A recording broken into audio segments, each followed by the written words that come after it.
Iran is holding a day of mourning for the nearly 100 people killed in two explosions in the southeastern city of Kerman, which have further raised tensions in the Middle East.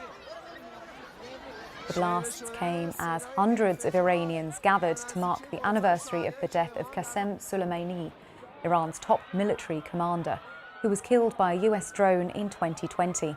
Crowds fled after two bags containing explosives were detonated remotely at the entrance to the cemetery.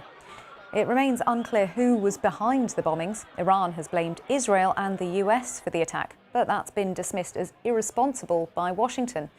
Here's Iran's President Ibrahim Raisi.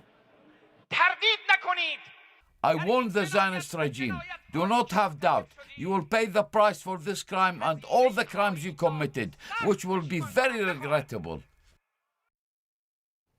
Iran's President Ibrahim Raisi there, and the US has, as I said, denied any involvement and says there's nothing to suggest that Israel was behind the attack. Have a listen to the National Security spokesperson John Kirby responding to a reporter's question at the White House briefing.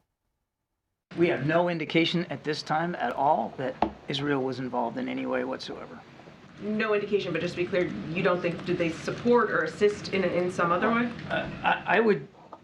I'm not going to speak for another nation. I would just tell you that we have no indication that Israel was in any way involved in this.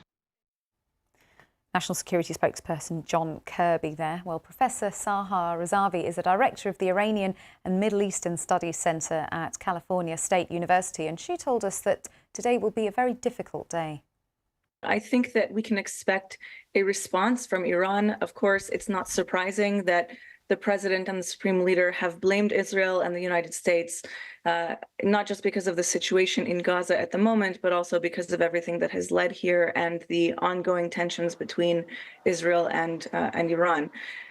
So I expect a response, certainly. I think that the days to come could inch us closer to a regional conflict that could go much wider than it is now.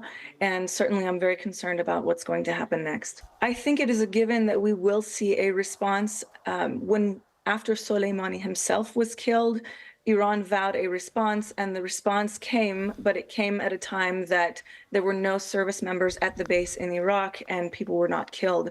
So it was a more symbolic act than it was an act of warfare.